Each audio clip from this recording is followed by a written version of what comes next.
ನನ್ನ ಹೆಸರು ಶಿವರಾಮಚಂದ್ರ ಅಂತ ಹೇಳಿ. ನಾನು ಸರ್ದಾರ್ ವಲ್ಲಭಾಯ್ ಪಟೇಲ್ ನಗರದ ನಿವಾಸಿಯಾಗಿದ್ದೀನಿ. ನನ್ನ ಜೊತೆ ನಮ್ಮ ಸ್ನೇಹಿತರಾದಂತಹ ಲೋಕೇಶ್ ಮತ್ತು ಸಿ ಗಣಮೂರ್ತಿ ಸಹ ಜೊತೆಲಿದ್ದಾರೆ.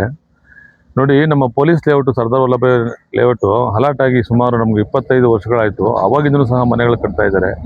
ಈ ಲೇಔಟ್ ಯಾವಾಗ ಮಾಡ್ಲಿಕ್ಕೆ ಪ್ರಾರಂಭ ಆಯಿತು ಅವತ್ತು ಡಾಂಬರೀಕರಣ ಆಗಿತ್ತು. ಇವತ್ತವರೆಗೂ ಮತ್ತೆ ಮರು ಡಾಂಬರೀಕರಣ ಆಗಿಲ್ಲ.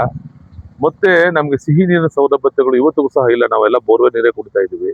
ಮತ್ತೆ ಸುತ್ತಮುತ್ತ ಕೆರೆ ಕಟ್ಟೆಗಳಿದೆ, ಅಲ್ಲೆಲ್ಲ ನೀರು ತುಂಬಿಕೊಂಡು ಒಂಥರ ಕೊಳಚೆ ಪ್ರದೇಶ ತರ ಆಗಿ ಅಲ್ಲೆಲ್ಲ ಸೊಳ್ಳೆ ಅದು ಇದೆಲ್ಲ ಸೇರ್ಕೊಂಡು ಜನಗಳಿಗೆ ರೋಗ ರುಜಿನಗಳು ಹರಡೋ ತರಕ್ಕಾಗ್ಬಿಟ್ಟಿದೆ. ಮತ್ತೆ ಸಿಹಿ ನೀರಿನ ವ್ಯವಸ್ಥೆ ಇಲ್ಲ.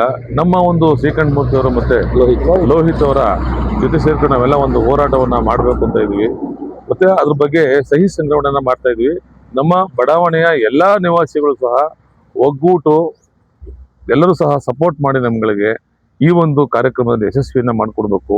ಸಹಿ ಸಂಗ್ರಹಣೆ ಮಾಡ್ತಕ್ಕಂಥ ಪ್ರತಿಯೊಬ್ಬ ನಮ್ಮ ಮೊಹಲ್ಲದ ನಿವಾಸಿಗಳು ಈ ಒಂದು ಸಹಿ ಸಂಗ್ರಹಣೆಯಲ್ಲಿ ಕೈ ಜೋಡಿಸ್ಬೇಕು ಅಂತ ತಮ್ಮಲ್ಲಿ ಕಳಕಳಿಯಿಂದ ಮನವಿ ಮಾಡ್ಕೊತಾ ಇದ್ದೀವಿ. ನಮಸ್ಕಾರ.